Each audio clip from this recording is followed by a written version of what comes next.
Olá a todas e todos, eu sou Cristina Serra e vou apresentar o lançamento do livro Barragens de Mineração na Amazônia, o rejeito e seus riscos associados em Oriximiná. O livro é de autoria do professor Luiz Jardim Vanderlei e a obra é publicada pela Comissão Pró-Índio de São Paulo, ONG que atua nessa região do Pará há 30 anos.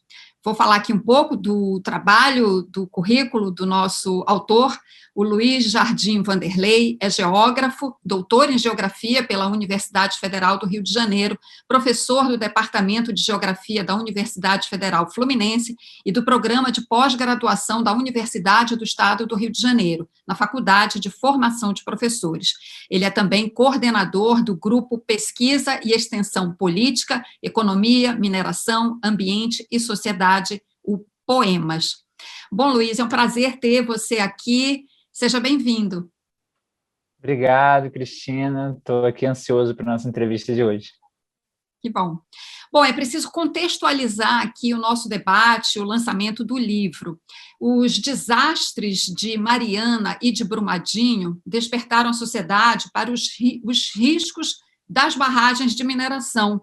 Na Amazônia, no interior do Pará, comunidades quilombolas e ribeirinhas entenderam o perigo a que estão submetidas diante das 26 barragens da maior produtora de bauxita do Brasil, a Mineração Rio do Norte. A publicação do livro é mais uma iniciativa da Comissão Pró-Índio em apoio às comunidades que reivindicam maior transparência e diálogo sobre as decisões que envolvem as barragens de mineração e todos os riscos envolvidos nessas estruturas. Nós vamos ver agora 2 vídeos de 2 lideranças que trazem os seus depoimentos sobre como é viver perto dessas barragens de mineração. Eu sou Amarildo Santos de Jesus, hoje coordenador geral da CRQBV, Comunidade Remanescente de Quilombo, Trombetas. Eu nasci e criado aqui, né? E a comunidade de Boa Vista era uma comunidade que vivia muito, muito tranquila, porque, conta meus avós, eles não tinham preocupação nenhuma. A partir da hora que chegou a mineradora, o empreendimento, aí as coisas foram se tornando completamente diferentes. Meu nome é Maria de Fátima Viana Lopes, eu trabalho como professora na comunidade Boa Nova, Lago Sapuquá. Essa comunidade ela fica localizada no Lago Sapuquá, Oriximiná, Pará. Eu não sabia o perigo que tinha uma barragem dessa. De um lado do Igarapé da Água Fria é mineração e do outro lado é Boa Vista. Então só é o Igarapé que divide essa área, 70 a 100 metros da divisa de mineração e Boa Vista. Então, quer dizer que fica muito perto. Viver próximo de barragens é muito complicado, nos traz muito medo, a gente não tem ideia do que pode acontecer e, ao mesmo tempo, a gente tem, assim, a ideia segundo outros casos que já vem acontecendo, né? Como aconteceu em Mariana. Então, isso nos traz medo, nos traz preocupação. Porque nós moramos nesse local, se uma barragem dessa tiver o rompimento, como nós vamos sobreviver nesse local? A gente fica muito preocupado, porque eles, às vezes, falam que não tem grande risco. Mas para a gente tem, porque moradores moram perto dessa barragem, é uma preocupação muito grande, porque para nós, quando a gente perde uma vida, é muita coisa. E a nossa preocupação é que, se romper, provavelmente nós não vamos ter aquela morte imediata das pessoas, mas o nosso meio ambiente ele vai acabar, vai destruir a nossa alimentação, que é o nosso peixe, a nossa caça, e nós não vamos ter de onde tirar o sustento para sobreviver, e nem para nós e nem para as futuras gerações, para as crianças que estão e para as futuras gerações. Nós não temos para onde ir daquele lugar. Ali é a nossa casa, é a nossa morada. E vamos pegar o nosso sustento de onde? Que peixe que vai contaminar tudo, o meio ambiente, a água, vai poluir tudo, e a gente não vai ter como viver, a gente vai para onde? Nunca a mineração ela chegou para a gente para colocar o que era a barragem, o risco que tinha, fazer a gente conhecer o que era isso. Nós temos hoje, com 40 e poucos anos, esse empreendimento, e a gente veio tomar o conhecimento porque a Comissão Pro Índio, ela se preocupa muito com essa situação, e a mineração, ela, principalmente agora, com essa pandemia, cara, a gente, parece que o nosso projeto, nossa conversa com a mineração, parou tudo mesmo. Eu tenho certeza que os projetos dela continuam, não parou. A gente não tem garantia de nada da mineração. E nós gostaríamos demais que ela desse uma garantia para nós, porque o nosso futuro está ameaçado. Ela não chama a gente para estar informando as coisas que ela está fazendo e que pode ser mais perigo para nós, trazer mais prejuízo para nós. Então, hoje, se viesse a acontecer um desabamento de barragem, então a gente sabe que o maior prejudicado somos nós, e isso que dá uma tristeza. É mais assim, é viver com medo, sem saber o amanhã, sem saber o que vai acontecer, o que vai ser o amanhã dessas pessoas, para onde vão, como vão viver. Então, afeto psicológico, de como vai ser a nossa vida no futuro, e sem ter garantia nenhuma da empresa. É isso que a gente quer, uma transparência, uma coisa clara para a comunidade. E isso não aconteceu, isso não acontece. E se a gente não tivesse a Proíndio, por exemplo, então a gente ficava na mesma. Então, ela é uma parceiraça, velho.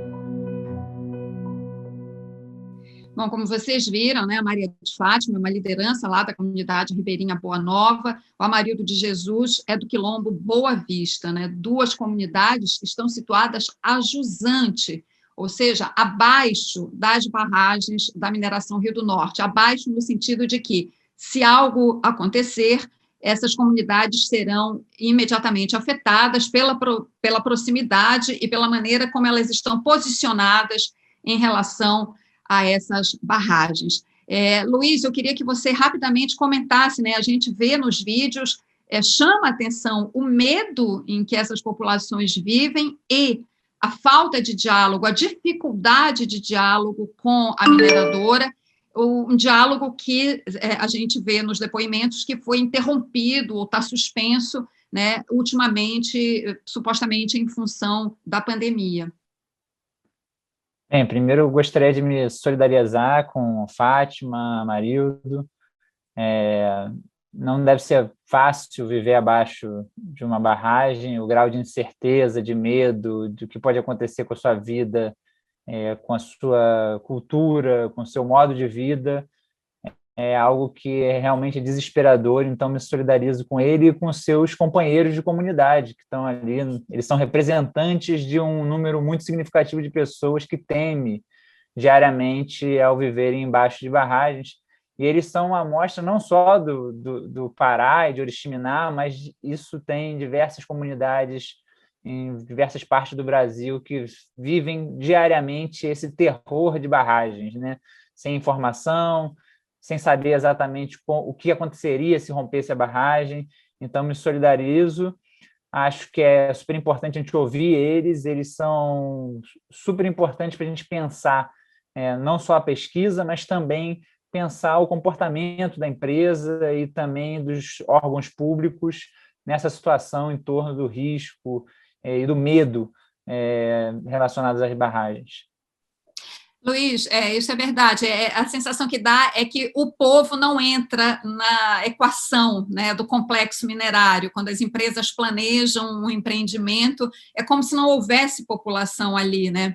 Mas, enfim, para a gente começar aqui o nosso debate, eu queria primeiro que você desse uma contextualizada para a gente sobre o tamanho desse empreendimento, esse complexo minerário, as barragens, o tipo de barragem, riscos envolvidos. Eu sei que é muita coisa, a gente vai ali detalhando ao longo da nossa conversa, mas eu queria que você desse, então, para quem está nos acompanhando e não conhece em detalhes o assunto, o tamanho, digamos assim, desse empreendimento e dos riscos associados.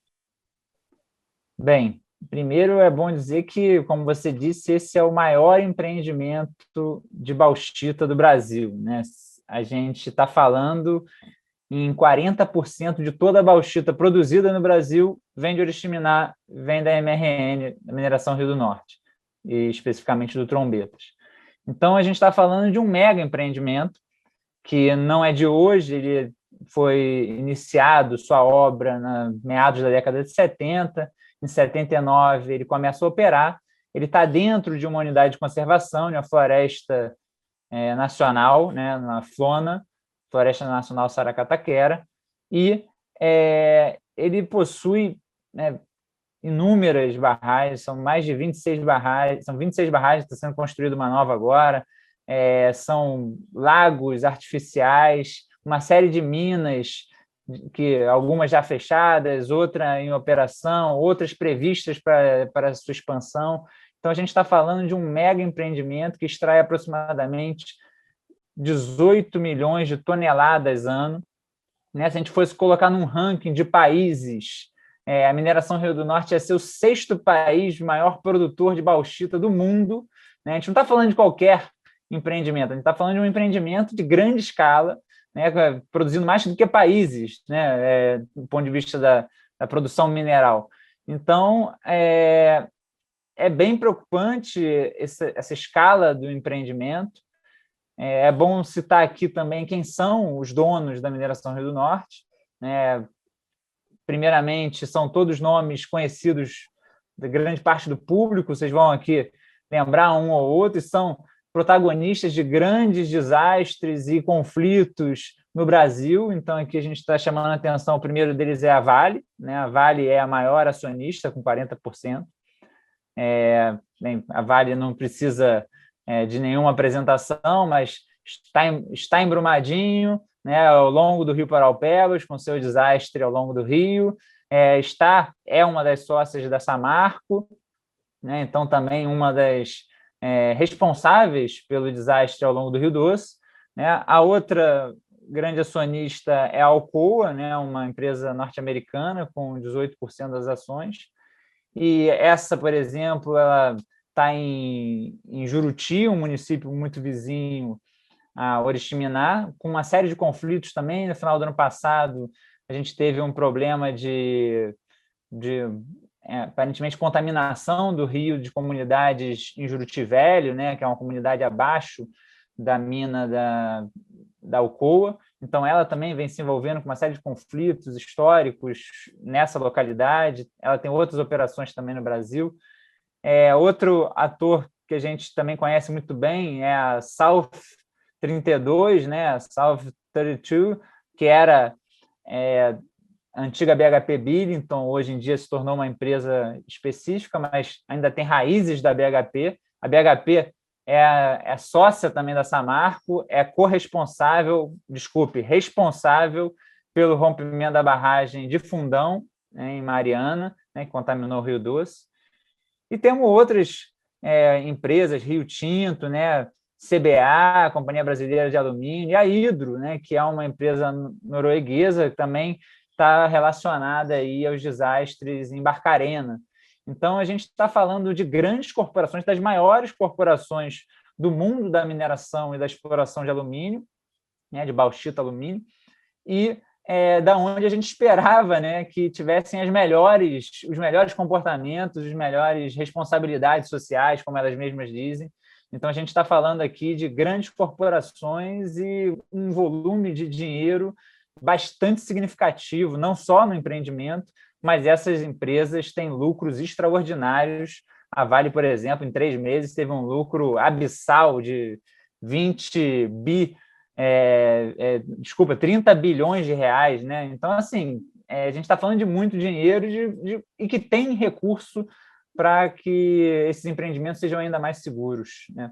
E para investir em tecnologia, né? A gente vai falar disso já, mas eu queria aproveitar uma comparação que você fez, né? E esses dados que você traz do controle acionário, tanto da Samarco, enfim, e da participação dessas empresas em grandes desastres de mineração, no caso Mariana e Brumadinho. Eu acompanhei esses casos e a gente observa, quando vai examinar o processo de licenciamento dessas estruturas, das barragens, a gente encontra uma série de irregularidades. E você, no seu livro, estudou os processos de licenciamento, né, das barragens da mineração Rio do Norte, os estudos de impacto ambiental nos últimos 25 anos. Eu queria que você trouxesse para a gente as conclusões a que você chegou examinando esses processos de licenciamento, se eles realmente são estudos completos, aprofundados, como deveriam ser, se eles examinam, eles levam em conta os impactos, enfim. Queria que você desse esse quadro para a gente, é um assunto complexo, se você puder traduzir isso para a gente, por favor. Cristina, realmente a questão do licenciamento no Brasil ela é muito delicada.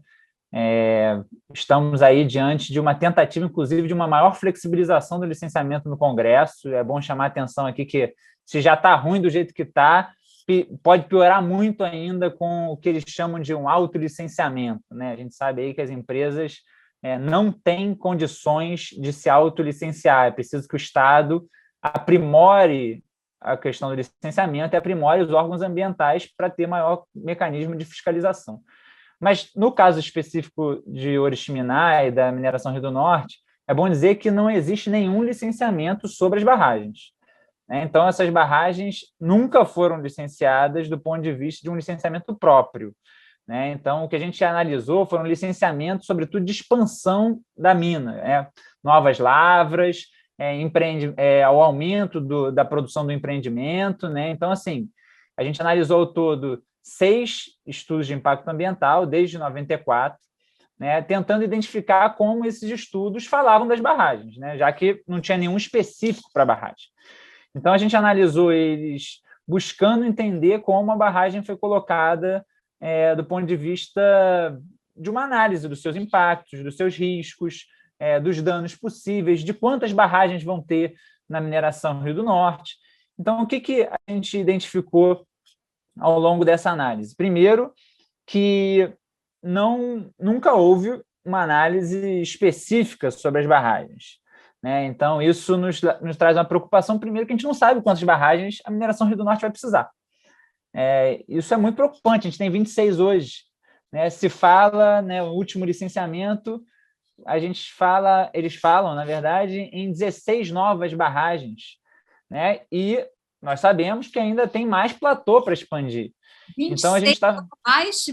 26 mais 16 projetadas. Exatamente. Isso público, Tipo assim, isso que está na expansão até onde eles estão apontando até agora, mas a gente não sabe quantas mais barragens vão precisar para explorar todos os platôs, com bauxita no Trombetas. Então, assim, a gente está falando de um número de barragens inimaginável. Eu, de fato, não consigo estimar quantas barragens teriam lá. Se eu fosse dar um chute, eu ia falar em 100. Então, a gente está falando aqui, primeiro, do maior complexo de barragens da Amazônia. Eu investiguei, procurei saber se, por exemplo, Carajás tinha mais barragens, não consegui identificar mais barragens do que essas 26 hoje operando em Oriximiná.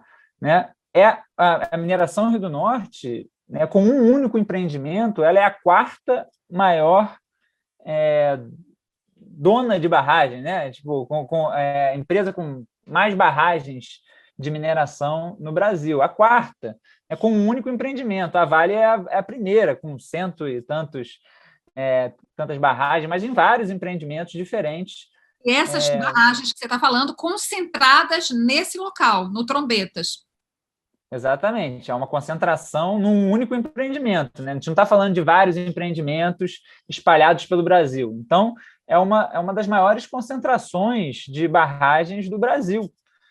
Algo que é muito surpreendente, preocupante, e nunca foi devidamente pesquisado, não só pela mineração Rio do Norte, como por pesquisadores. Então, a gente veio olhando os licenciamentos ambientais, os chamados EIA-RIMAs, estudos de impacto ambiental, relatórios de impacto ambiental, e que foram feitos, inclusive, por 4 diferentes empresas de consultorias, e identificamos que ou as barragens só aparecem, todas elas referenciam a barragem, ou as barragens são citadas só e o licenciamento diz, não é o escopo desse estudo aqui analisar as barragens, ou ele é analisado de maneira muito superficial, sem levar, de fato, a fundo os problemas da barragem, né? O que pode acontecer com a barragem, o quanto um rompimento de barragem pode afetar as comunidades locais, né? Então, é bastante preocupante nesse sentido os estudos.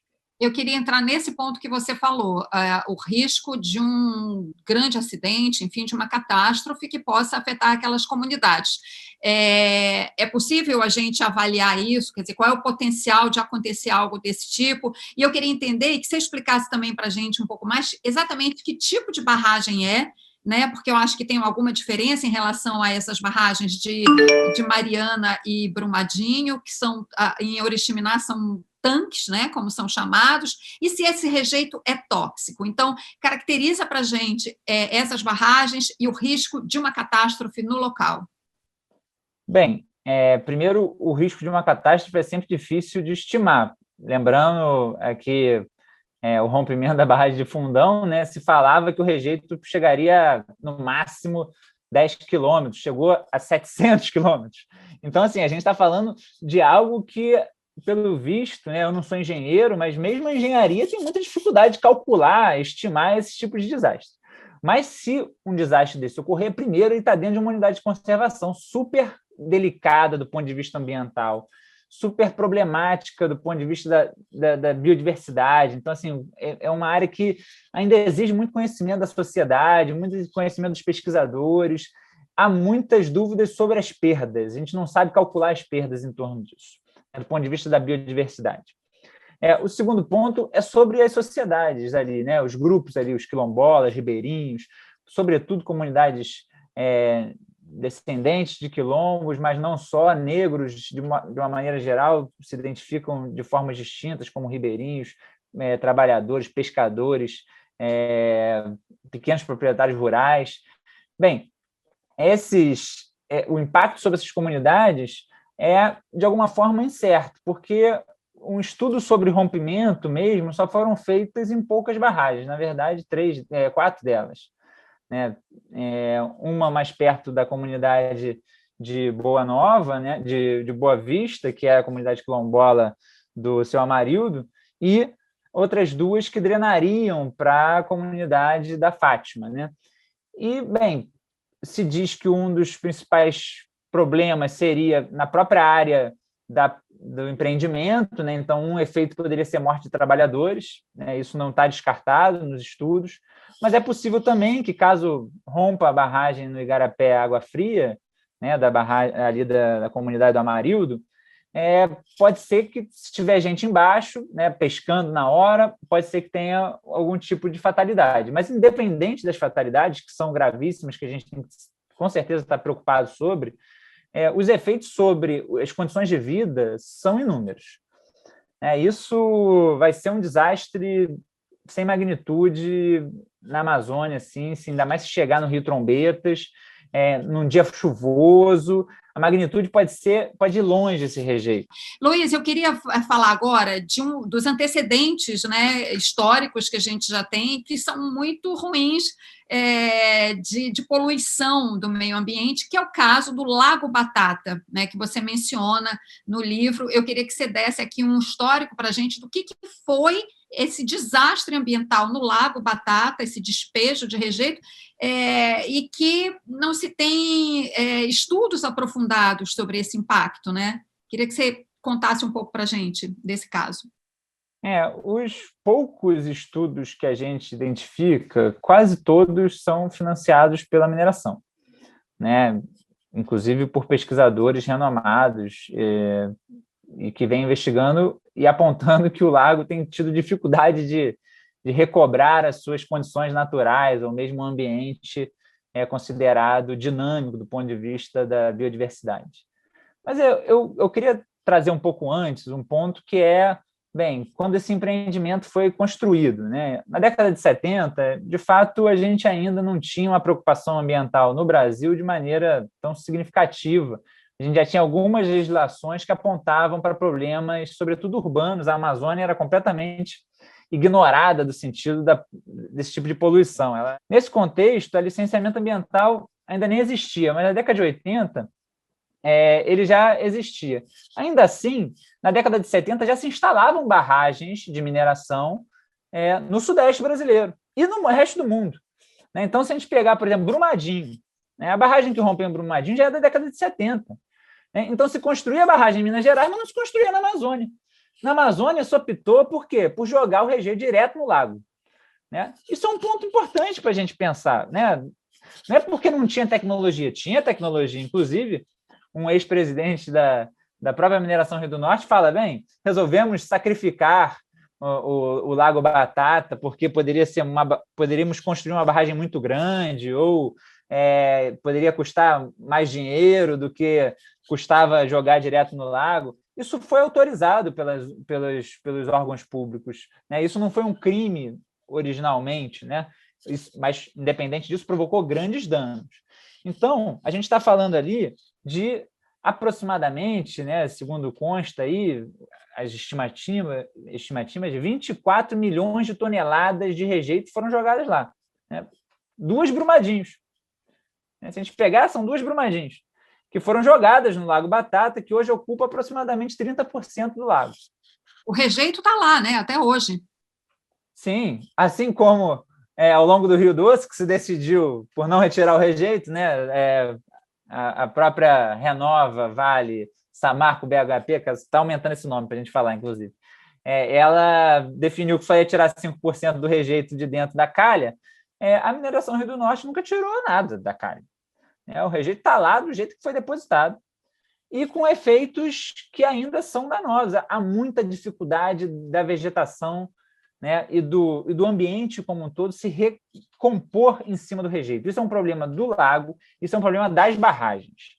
As barragens têm muita dificuldade de recompor a vegetação. Né? Então, isso é um problema que vai ficar para a eternidade. Né? Ou a gente vai inventar uma tecnologia nova, né? Ou esse problema vai postergar, porque tem sido a tecnologia que a própria mineradora tem executado, tem mostrado dificuldades de se plantar sobre um volume muito significativo de rejeito, que, sobretudo, é um material lamoso. Né? Então, tem muita dificuldade de ali nascer alguma coisa, e nascer uma floresta, eu acho que é ainda mais complicado. É aquela história, a empresa fica com os lucros, a sociedade fica com o dano social e ambiental, né? Você falou da questão tecnológica, eu queria introduzir, então, esse aspecto da discussão. As alternativas tecnológicas a essas barragens de rejeitos, que, como você mencionou, são alternativas de armazenamento de rejeito de uma outra época da mineração. Né? A gente não tem, estamos condenados a ter esses monstrengos, essas barragens de mineração nas proximidades das comunidades. Não há alternativa tecnológica? Quer dizer, eu imagino que sim, isso deve ter um custo, e era isso que eu queria que você contextualizasse para a gente. É importante, Cristina, a gente pensar sobre isso mesmo, porque, em geral, as barragens são dadas como inevitáveis. Né? Então, em 79, a mineradora decidiu por jogar no Lago Batata, jogou lá durante 10 anos o rejeito lá. Em 89, por pressão dos órgãos públicos, por uma pressão dos ambientalistas, de modo geral, nacionais e internacionais, é bom colocar que a sociedade pressionou por uma mudança do ponto de vista de um olhar ambiental, não foi uma mudança de mercado, não foi uma mudança das empresas, foi a sociedade quem pressionou. A mineradora se viu com a obrigatoriedade de criar um outro mecanismo de deposição, e, na época, ela colocou como uma grande inovação à disposição das barragens em o que ela chama hoje de tanque. Eu gosto de chamar de barragem porque é assim que é o nome dela mesmo, é barragem. Né? Na Agência Nacional de Mineração ela se chama barragem, então aqui é barragem mesmo o nome daquilo. Nesse contexto, a princípio, né, foi a solução encontrada, e como ela era a solução do problema do rejeito, sequer foi feito um estudo. Isso é um bom ponto, né? Tipo assim, isso não é um problema, isso é a solução. Já que é a solução, a gente não precisa estudar qual é o problema da solução, né? Qual é o impacto da barragem, ou coisas parecidas com isso. É vendido como solução, né? Sim, de alguma forma, não sei se, a meu ver, é melhor do que jogar no Lago Batata, mas ainda assim é um problemaço, do ponto de vista que os danos ambientais são gigantes e o lucro em torno disso é muito grande. Bem, já faz algum tempo, né, não sei datar exatamente, mas provavelmente nas últimas 2 décadas, as mineradoras vêm tentando se livrar das barragens, porque a gente tem visto ao longo da história, tem levantamentos em torno disso, né, de uma pesquisadora canadense vem mostrando esses rompimentos, incidentes com barragem em todo o mundo. É muito comum o rompimento de barragens, né, vazamento de barragens, qualquer tipo de dano a partir da barragem. Então, as barragens são perigosas, não só a montante, mas também a jusante, a linha de centro. As barragens são perigosas. Isso é bom a gente colocar aqui, que as barragens têm risco. E não é o risco, como a mineradora diz, igual andar de bicicleta. É um risco mesmo, né, que pode provocar danos gigantescos sobre outras pessoas, que nem sempre, quando você anda de bicicleta, você provoca. Né? Inclusive, é muito difícil. Se você me permite, os próprios engenheiros geotécnicos falam isso. A estrutura de uma barragem, ela é uma estrutura de risco, mesmo que feita com todos os cuidados, com todo o rigor, e que seja monitorada com todo o rigor, né?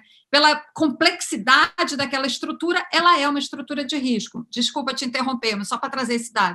Não, bem lembrado, exatamente. Os engenheiros, né, olham aquilo ali como uma obra de risco, né? Então, assim, as barragens, nesse sentido, têm sido vistas como um problema para a própria engenharia, para a mineração, e algumas empresas já vinham avançando de maneira mais sistemática. Por exemplo, a Vale, em algumas localidades, não todas, porque o custo ainda é alto, tem optado por tratar o rejeito a seco, né? Não exigindo, então, barragens, ou existindo menos barragens. Isso faz com que o rejeito fique mais granulado e você possa depois ou compactar ele em grandes blocões, né? Então ele não fica vulnerável, ele não fica líquido para se mover de maneira mais fácil, ou mesmo depositando eles em cavas antigas, né, de maneira mais sólida. Bem, os impactos disso provavelmente existem, a gente também tem que investigar em torno disso. Mas do ponto de vista da bauxita, no Brasil em particular, a gente já tem desde 2016 uma das sócias da Mineração Rio do Norte, a Hidro, operando com uma tecnologia mais seca, né, em Paragominas do que a Mineração Rio do Norte. Isso nunca foi colocado em nenhum estudo. Né? Por que a gente não usa em Oriximiná a mesma tecnologia da Hidro em Paragominas? Né? Além disso, né, recentemente, né, ainda nesse ano, o governo do Pará liberou a licença ambiental para a Hidro também em Paragominas para operar seco, né? Não usando barragem, né? E aí destinando esse rejeito, né, sendo depositado nas áreas de lavra, sendo depositado em canteiros de obra, sendo soterrado depois. Bem, essa é uma tecnologia que está em desenvolvimento e já tem um alto grau de aplicabilidade, mas o último licenciamento sequer cita ele como possibilidade, sequer como alternativa tecnológica. Então, a alternativa tecnológica às barragens ainda não foi colocada pela Mineração Rio do Norte como algo efetivo. No estudo se coloca a possibilidade, de repente, de uma nova técnica de ser utilizada, mas não se joga isso como algo possível nesse momento, já que outras empresas vêm operando. Isso é um pouco estranho, ao meu ver, né? A não existência de alternativa do ponto de vista narrativo da empresa, sendo que outras empresas operam de formas mais seguras, de formas com outro tipo de tecnologia. Por que outras empresas operam e a Mineração Rio do Norte não opera? Isso é uma pergunta que tem que ser feita à própria empresa, aos órgãos ambientais que licenciam, né, que permitem esse não debate. Eu acho que pior do que não oferecer nada é não oferecer oportunidade de debate à sociedade. Que coloque ali, o custo é tanto, é inviável do ponto de vista do custo, mas mostra quanto inviável, quanto a empresa não lucraria ou ela teria de prejuízo caso fosse esse método mais a seco. Então, acho que isso tem que ser debatido, porque tem sido algo fatalista. Só temos barragem e é assim que é feita a disposição de rejeito. É preocupante. Eu queria trazer um outro ponto, Luiz. A gente viu não só nos depoimentos aqui no começo do nosso evento, mas também tem um livro anterior da Comissão Proíndio, que tem um nome até muito bonito. Antes a água era cristalina, pura e sadia, né? Bonito porque evoca essa coisa da pureza da água que é tão importante para a gente, mas o livro traz depoimentos importantíssimos dos moradores locais, mostrando as transformações, né, com que eles têm que lidar a partir da chegada da mineradora, e uma série de impactos, a água que muda de cor, de gosto, redução da pesca, a movimentação no porto, que perturba, inclusive tem até o detalhe de uma área de desova de tartaruga que foi afetada, enfim, impactos ambientais e sociais os mais variados. Tem um caso especificamente que me chama muita atenção, que você menciona, que é o da comunidade do Amarildo de Jesus, que é a comunidade Boa Vista, uma comunidade quilombola da maior importância, foi a primeira comunidade, inclusive, a ter a titulação coletiva da terra, né? Tem até essa importância, enfim, e essa comunidade fica muito próxima de uma barragem. Eu queria que você configurasse para a gente essa situação específica e os riscos envolvidos. Bem, primeiro, essa barragem ela não está colocada como de alto risco. Esse é o primeiro problema que a gente tem nessa barragem. Apesar do IBAMA já ter colocado que é preciso considerar essa barragem como de alto dano, né? Não é nem alto risco, de alto dano caso ela rompa. E aí isso exigiria que você tivesse um monitoramento mais sistemático e um maior controle dela. Bem, ela está muito próxima à comunidade, menos de 500 metros de uma comunidade. Ainda assim, além dos danos que eu já comentei aqui, a possibilidade de ter alguém passando, isso romper e matar essa pessoa, sem dúvida, afeta diretamente aquela comunidade que usa o rio para lazer, usa o rio para pesca, usa o rio para lavar louça, usa o rio para pescar, usa o rio para diversas, e usa o rio de maneiras culturais e significados que não são o utilitarismo do rio. Perder o rio seria perder o território, seria perder o modo de vida, seria perder as condições nos quais esses indivíduos se identificam enquanto si, né? Então, seria perder sua própria casa. Então, seria terrível para esses indivíduos viver com rejeito pro resto da vida, porque a gente sabe aqui que o que a gente aprendeu recentemente é que esses rejeitos não vão embora dali. Se espera que naturalmente ele decante, que naturalmente ele seja levado embora pelas fortes cheias, né? Mas não se tira o rejeito dali, como não se tirou no Lago Batata, como não vai se tirar no Rio Doce, não vai se tirar no Rio Paraupebas.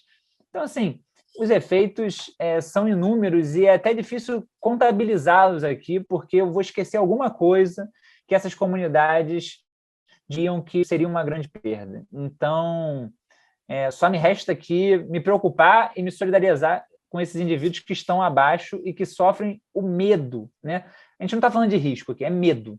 Medo é diferente de risco. Aqueles indivíduos não sabem o risco da barragem romper, mas eles têm medo, né?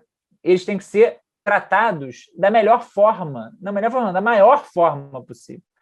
Se existe alguma divisão de trabalho nessa sociedade que eles são ali, em algum lugar tem que ter mineração, então, se que algum lugar tem que ter mineração, esses indivíduos têm que ser tratados da melhor forma e, inclusive, ter condições de vida, renda, né? O que a gente viu, no nosso estudo mostra isso, é que no entorno do empreendimento não se gerou renda, nos mais de 40 anos de mineração.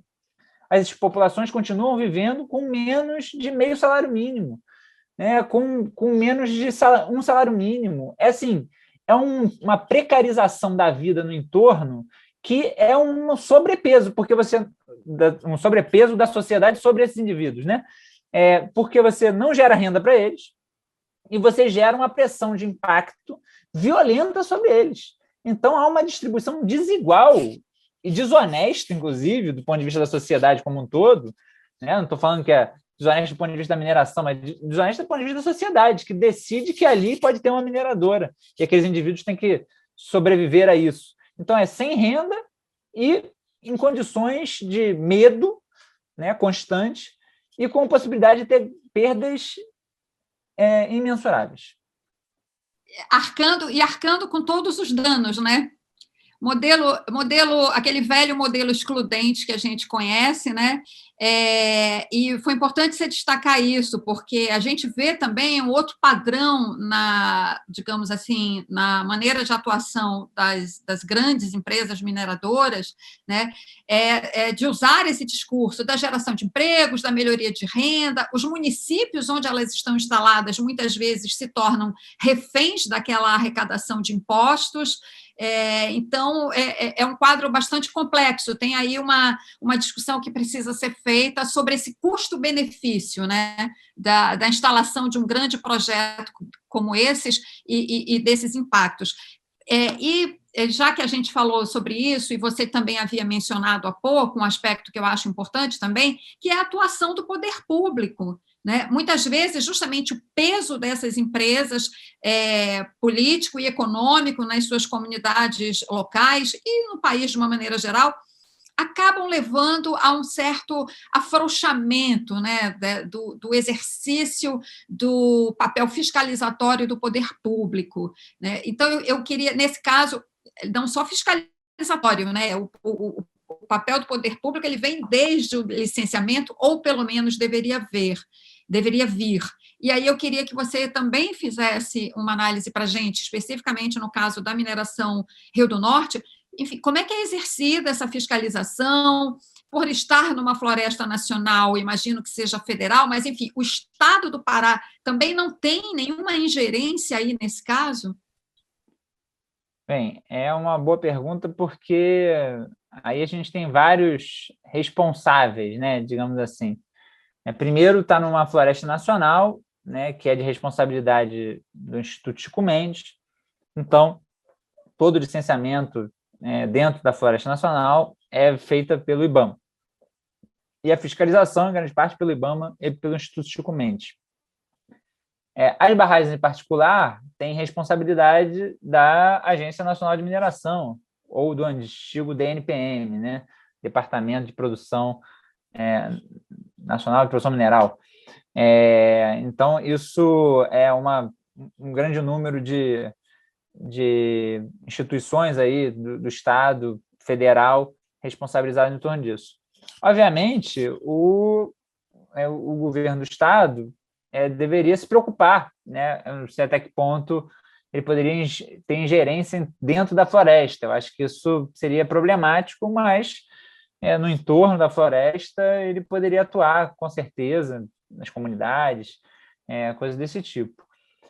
O que a gente vê é que existe, primeiro, um desmonte desses órgãos, intencional, ao meu ver, desses órgãos, né? A ANM não tem nenhuma condição de fiscalização de todas as barragens no Brasil, nenhuma condição. Vem perdendo técnicos e sem concurso, né? Sem concursos para efetivos. Está sendo feito agora um concurso para não efetivos, o que para mim é pior ainda, porque, não sei se é pior do que não ter, mas é tão ruim quanto não ter, porque vulnerabiliza esses indivíduos, eles não têm a segurança da carreira, né?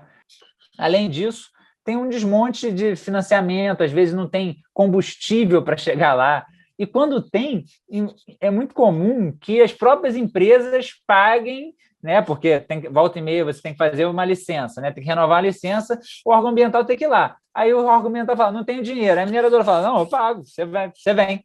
Aí ele paga para o servidor ir lá, o servidor vai lá e a empresa é quem conduz ele, né? Então não é ele mais quem fiscaliza, quem está fiscalizando é a própria empresa. E ainda assim, o que a gente vê lá nos dados da mineração Rio do Norte, que ainda assim a mineradora, volta e meia, né, com uma certa recorrência anual quase, ganha umas multas, né? Multas por jogar resíduos no ambiente diretamente, de operar sem autorização, de extração irregular, de lançamento de resíduos, isso tudo dados do próprio IBAMA aqui, né? Descumprimento de licenças ambientais. Então, assim, essas empresas vêm operando com o sentido de que o órgão não vai lá fiscalizar, ou se fiscalizar não vai conseguir ver. Enfim, você traçou um quadro aí bastante complexo, e eu quero trazer mais um elemento que você menciona no seu livro, que eu acho da maior importância, e que a gente observa em outros desastres de mineração, né? É importante a gente fazer sempre essa ponte, né, justamente para entender o contexto, que é a questão do racismo ambiental.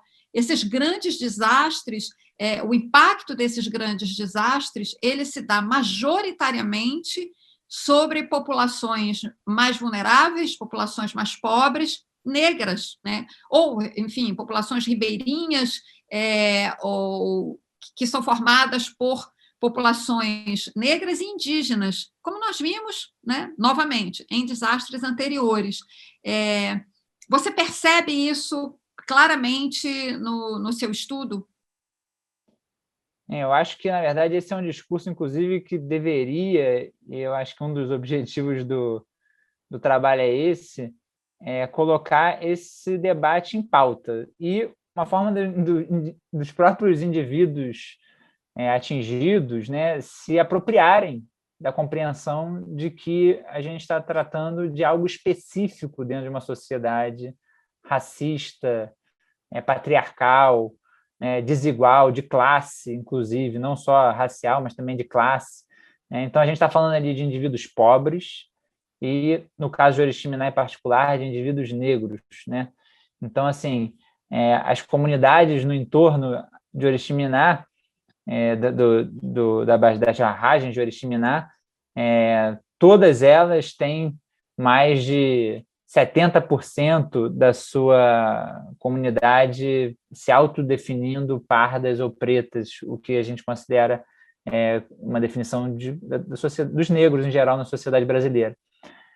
Mas isso não é só de lá, né? Se a gente pegar o rompimento da barragem de Fundão, em Mariana, né? Bento Rodrigues, 84, a gente fez esse levantamento no Poemas, né? 84% da população se autodeclarava negra, né? Ou um pouco mais embaixo, em Paracatu de Baixo, né? Esse número chegava aí a 79, 78, não vou lembrar de cabeça agora, mas um nível significativo, muito acima da média nacional, né? Então, o que a gente está falando aqui é que esses índices muito acima da média nacional e da média regional em geral. Então, não é uma coisa de ocasionalidade. E é muito comum, né, logo depois do rompimento da barragem lá em Fundão, da Samarco, a gente começou a bater nesse ponto do racismo ambiental, né? E a gente foi fazer o debate, inclusive, com engenheiros, e eles falavam, não, mas eu não boto a barragem lá porque tem negro embaixo. Eu falo, você só coloca porque você nem sabe quem está embaixo. E a invisibilização é o fenômeno, né? O racismo ambiental ele é visto não só com intencionalidade. A não intencionalidade também produz um racismo, né? O racismo está em sequer saber quem mora embaixo, em sequer saber quais são as características dessa população. Então, isso é um produto do racismo estrutural, obviamente, mas que se reproduz no contexto ambiental, onde são esses grupos negros, indígenas, ribeirinhos, quilombolas, pescadores, que sofrem, pequenos produtores que sofrem de sobremaneira um impacto mais significativo do que outros indivíduos na sociedade. Então, são sobre eles que recaem esses danos ambientais, são sobre eles que recaem essa violência ambiental. Então, racismo, ao meu ver, né, a gente ainda carece de um estudo de escala nacional, mas aqui eu poderia citar vários casos, né? Não é só Brumadinho, que também, né, mais de 70% da população ali de Parque Cachoeira, que foi a principal comunidade atingida, se auto-identificada negra, né? Não é só Mariana, não é só Oriximiná, eu poderia aqui citar Conceição do Mato Dentro, poderia Caetité na Bahia. Então, assim, são inúmeros e inúmeros casos que a gente nem sabe ainda, inclusive, porque não há uma investigação de fôlego em torno disso, né? Porque os próprios métodos são complexos de analisar isso numa escala nacional, mas que mostram em diversos casos onde esse padrão permanece, se repete. Então, a gente tem que ressaltar esse caráter de classe, né, desigualdade de classe, são os trabalhadores que sofrem, trabalhadores de uma classe ampla, e dentro disso são os negros, são os indígenas, são os mais vulneráveis, e pobres, que são os mais impactados por esse tipo de empreendimento. Exatamente. Então, o teu livro, ele se insere nesse esforço, né, de aumentar esse debate, o trabalho da comissão, enfim, essa nossa conversa aqui, eu acho que são contribuições justamente para a gente refletir sobre isso e estar preparado para fazer escolhas, porque eu acho que de tudo que a gente está conversando aqui, o que me parece que fica claro é que essa opção por essas barragens gigantescas, né, de mineração, isso é uma opção não só técnica, né, uma opção tecnológica, digamos, né, da empresa, é também uma opção econômica, ou principalmente econômica, e política também, porque o poder público fica assistindo de fora e, olha, é isso mesmo, vamos lá fiscalizar, aí uma consultoria dá o laudo de estabilidade, que, na verdade, não atesta coisa nenhuma, encaminha para o órgão fiscalizador diz, quando acontece um desastre, não, mas está aqui, eu tenho o laudo, estava tudo bem, né? E fica o dano para ser arcado pela parcela mais vulnerável da sociedade. É esse o quadro que a gente tem, Luiz? Sem dúvida, esse é um bom panorama do quadro atual. E eu acho que tem um outro agravante, no caso lá das barragens da mineração Rio do Norte, que eu gostaria de chamar a atenção, que é o grau de incertezas da sociedade. A sociedade não conhece as barragens. Não só porque nunca foi estudada a fundo, não se sabe quantas vão ser, mas também porque elas têm variado os seus tipos e os seus riscos ao longo do tempo.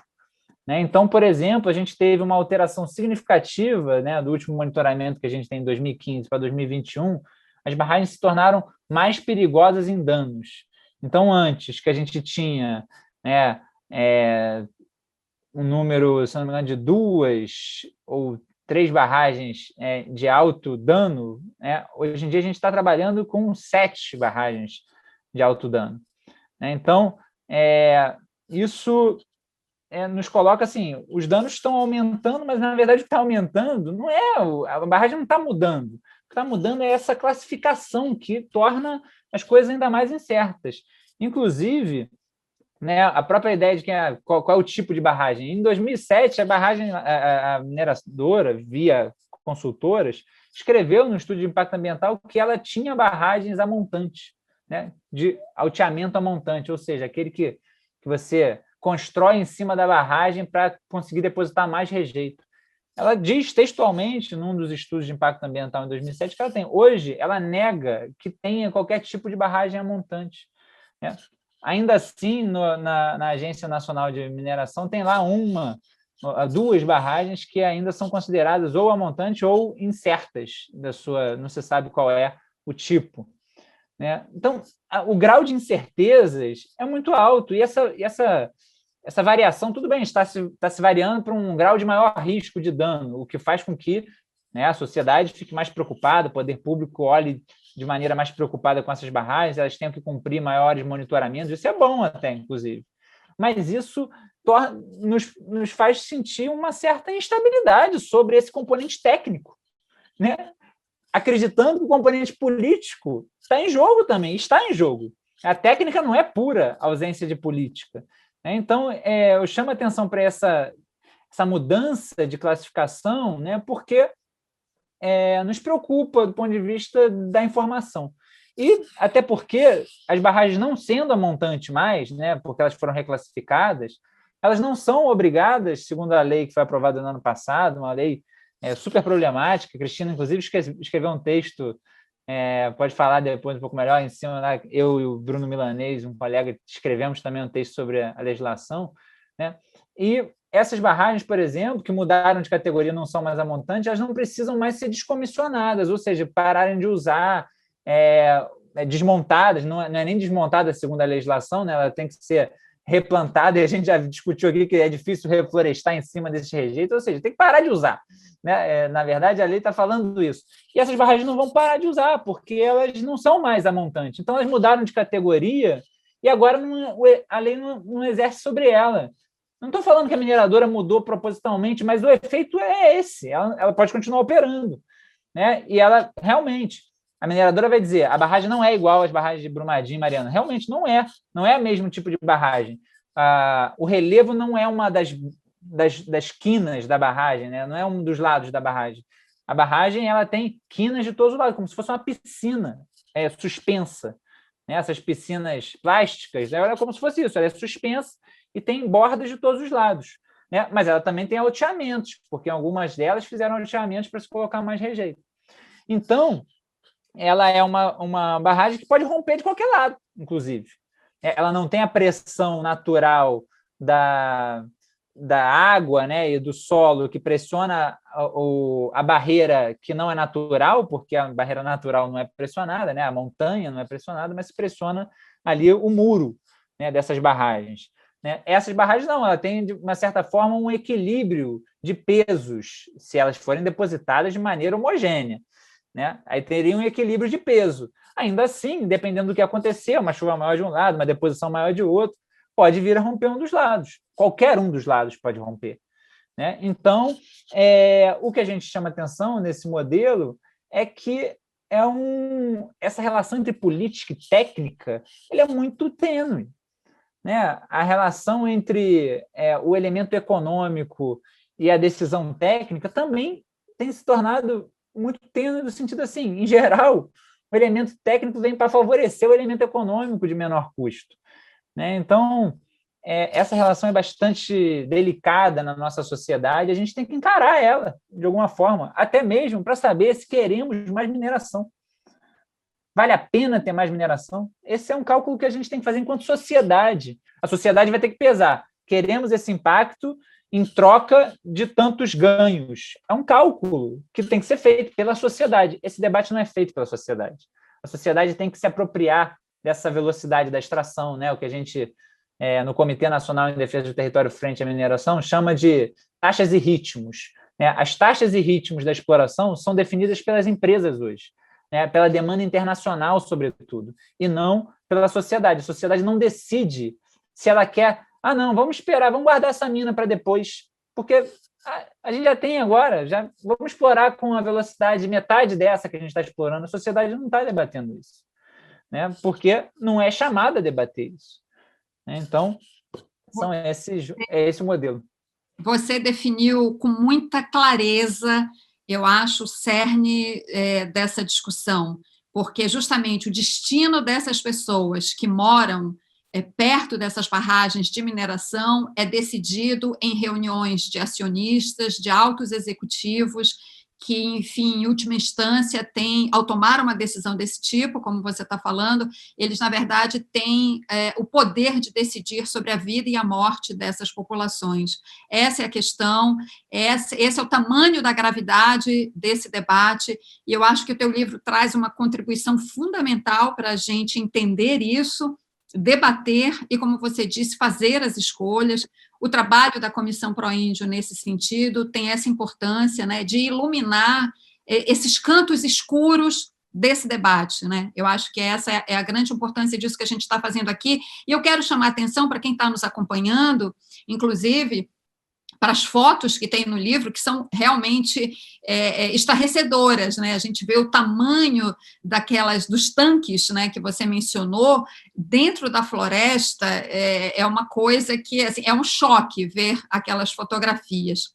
Bom, o nosso debate está se encaminhando para o final. Eu queria, Luiz, que você fizesse, então, considerações finais, se a gente deixou de abordar aqui um ou outro aspecto que você considera importante e que a gente tenha que mencionar aqui, antes, então, de encerrar aqui o nosso debate. Bem, queria de novo agradecer a Proíndio pelo convite de escrever esse livro, né? Para mim é sempre um prazer e um desafio tratar da mineração em áreas sensíveis como a Amazônia. Esse documento é feito para o debate político mesmo, ele não é um livro que foge ao debate político, ele é um debate político, ele vai implementar e contribuir com esse debate político. Queria agradecer a Cristina aqui pela entrevista, acho que sou um fã, inclusive, dos trabalhos e dos textos que ela escreve sobre mineração, e queria apontar um ponto que sempre me perguntam, são 2 pontos que sempre me perguntam. Primeiro, se a mineração pode ser limpa, né? Pode ser sustentável. Segundo, se ela gera desenvolvimento. acho que essas duas perguntas são meio paralelas uma da outra. Primeiro, eu não vejo dentro desse modelo, como se opera hoje, uma mineração sustentável. Uma mineração que está sempre buscando a velocidade de extração mais rápida e com lucros de curto prazo, né? Eu não vejo a viabilidade de uma mineração sustentável nesse contexto, né? E, por outro lado, também não vejo que ela gera desenvolvimento. Se a gente pegar os dados de Oriximiná, e eu me lembro que eu fui, inclusive, convidado por uma organização internacional a ir à Noruega para falar com a Hydro, né? E eu levei esses dados de Oriximiná. E os dados de Oriximiná são assustadores, no sentido de 40 anos de mineração. Por quê? Oriximiná tem um IDH de 0,6, ou seja, né, teria que chegar perto de 1, a média nacional é 0,7, né, ou seja, Oriximiná está há 40 anos de mineração e ela sequer tem a média nacional de IDH. Oriximiná tem uma média de salário mínimo de 2010, né, porque a gente não tem, infelizmente, ainda não fez o novo censo. Isso é fundamental que a gente faça censo nesse país, porque ele mostra as desigualdades dessa sociedade. Mas, segundo os dados de 2010, a média de salário em Oriximiná era de R$ 186, sendo que o salário mínimo na época era 510. Né? Então, assim, 40 anos de mineração, média salarial, R$ 186 no município. E aí, as das comunidades do entorno, vocês podem ver lá no livro, também está nessa base, assim, R$200, 180. Né? As que estão mais próximas, que alguns trabalhadores que trabalham na mineração recebem um pouquinho mais de um salário mínimo. Então, assim, não gera desenvolvimento nesse sentido. E o mais alarmante de todos, muito possivelmente, 68,7% dos domicílios recebem menos de meio salário mínimo por pessoa. Menos de meio salário mínimo por pessoa. 68% dos domicílios de Oriximiná vivem com menos de meio salário mínimo por pessoa. Não gera desenvolvimento. Isso não é desenvolvimento. Em nenhum lugar isso pode ser considerado desenvolvimento. Alguns vão falar, é melhor do que o município do lado, mas não tem 40 anos de mineração. É melhor do que não sei o quê, mas não tem os impactos da mineração. São mais de 40 anos. Então, são essas duas coisas que eu queria acabar. Né? Eu acho que a mineração vai se colocar sempre como essencial para a sociedade, porque tem minério em tudo que a gente consome. É possível que ela seja essencial do ponto de vista dos nossos recursos atuais, né, que a gente precisa, mas a gente precisa debater o quanto a gente quer explorar, porque esse minério não fica aqui. Esse minério de Oriximiná, mas a minério de ferro, vai para a China, vai para o Canadá, vai para a Europa. Esse minério não fica no Brasil. É isso que a gente tem que discutir quanto sociedade brasileira. Queremos explorar nessa velocidade, com esses danos, para exportar, né? Para não gerar desenvolvimento, para gerar impactos, perdas, mortes, violência, né? Crescimento desordenado do ponto de vista do crescimento das cidades. Sim, eu hoje não vejo um modelo sustentável para a mineração no Brasil e acho urgente debatemos um código mineral popular, né, que insira a sociedade no debate da mineração. A mineração não é coisa de mineradora, né? A mineração é coisa da sociedade. A gente tem que debater ela. Né? Se alguma coisa fez de boa os desastres, foi chamar a atenção para a sociedade que as empresas rompem barragem e matam gente. Né? Isso antes era em menor escala, a gente via menos. Hoje em dia, no Rio, em São Paulo, no Acre, no Rio Grande do Sul, todo mundo sabe que se rompeu uma barragem que matou 2 rios. Então, é isso. Bom, eu queria agradecer o convite da Comissão Proíndio para fazer esse debate, essa entrevista com o Luiz Jardim. Foi um privilégio participar desse evento. Acho que o Luiz trouxe dados absolutamente contundentes e essenciais para a gente continuar levando esse debate em frente, porque se trata disso, né, de fazer escolhas, e a sociedade só consegue fazer escolhas quando ela está bem informada, só consegue fazer as escolhas certas quando ela está bem informada. Então, muito obrigada. Antes da gente encerrar aqui o nosso evento, eu tenho algumas mensagens aqui, alguns recados aqui para dar para o pessoal que está nos acompanhando sobre o livro.